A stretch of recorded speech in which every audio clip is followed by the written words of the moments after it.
ഈ വീഡിയോ കണ്ടോ ചില വീട്ടിൽ നല്ല മനുഷ്യര് നല്ല മനസാക്ഷിയുള്ള മനുഷ്യരുണ്ടാവും. പഞ്ചസാര ഇവിടെ ഉണ്ടല്ലേ, ഞാൻ രാവിലെ പോയി മേടിച്ചതല്ലേ, അമ്മച്ച് മറന്നു പോയിട്ടാ, ഞാൻ എടുത്തിട്ട് വരാം. ഇന്നാടി വേറെ എന്തെങ്കിലും വേണോ? വെളിച്ചെണ്ണ കൂടി വേണമായിരുന്നു. ഞാൻ കടയിൽ നിന്ന് വാങ്ങിച്ചോളാം, കുഴപ്പമില്ല. ഓ, വെളിച്ചെണ്ണക്ക് മാത്രമായിട്ട് നീ കടയിൽ പോകണ്ട, അത് ഇവിടെ ഉണ്ട്, ഞാൻ എടുത്തു തരാം.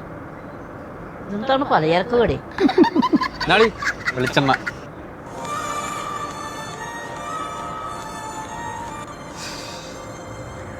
അമ്മ എന്താ അവള് വന്ന് ചോദിച്ചിട്ട് കൊടുക്കാഞ്ഞത്? അവളൊരു പാവല്ലേ? പാവോടെന്നാ ഞാനും വിചാരിച്ചത്. നിനക്ക് ഇഷ്ടമാണെന്ന് പറയാ. അത് വിചാരിച്ച് ഞാൻ ചെന്ന് വീട്ടിൽ ചെന്ന് ആലോചിച്ചപ്പോ അവർക്ക് സന്തോഷമായി.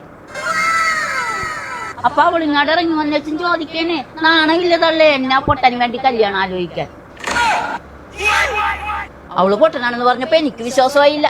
ഇപ്പൊ എനിക്ക് മനസ്സിലായി. ഇത്തിരി പഞ്ചസാര ചോദിച്ചു വന്നവർക്ക് 2 കിലോ പഞ്ചസാരയും കൊടുത്ത്, ചോദിക്കാതെ തന്നെ 1/2 കിലോ വെളിച്ചെണ്ണയും കൊടുത്ത്. ഇപ്പൊ നീ ഒറിജിനൽ പൊട്ടനായി.